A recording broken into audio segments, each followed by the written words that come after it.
Bakbakan na sa social media ang mga fan nina Bea Alonzo at Dominic Roque.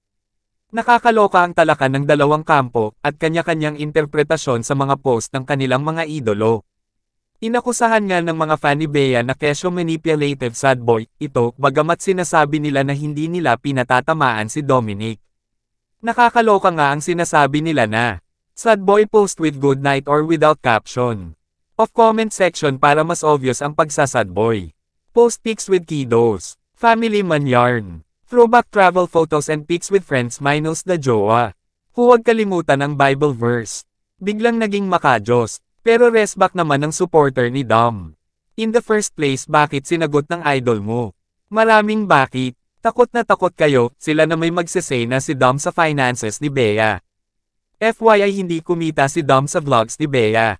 Yung team niya ang dami sa isahuran ang liit naman ng views. Pag hindi si Dom or collab. Sa Instagram story naman ng ibang mga fan ni Bea, makikita ang mga chika na Best in Pa-Victim Award na obvious patungkol kay Dom. At may caption din sila sa mga photo ni Bea na may kasamang baby na gandang kontrabida naman neto. Love you so much Basha. At kahit ang mga road manager, makeup artist ni Bea, may mga post din tungkol sa manipulative sad boy ha. Kaya tanong talaga ng mga fans si Dom ba ang pinatutungkulan nila? Anyway, maraming fan ang nalulungkot sa mga chika ngayon kina Bea, Dom.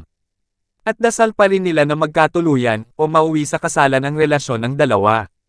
May mga mensahe rin ng iba na sana ay huwag pang himasukan ng ibang tao ang magjowa na mas dapat na silang dalawa lang ang mag-usap. Kaloka na parang kailan lang may iyakan pang naganap sa kanila noong alukan ng kasal ni Dom si Bea. At sa huling chikahan kay Dom, ramdam mong excited na siya na lumagay sa tahimik at magkaroon ng mga anak. Na bata pa lang daw siya ay mahilig na siyang mag-alaga ng mga bata.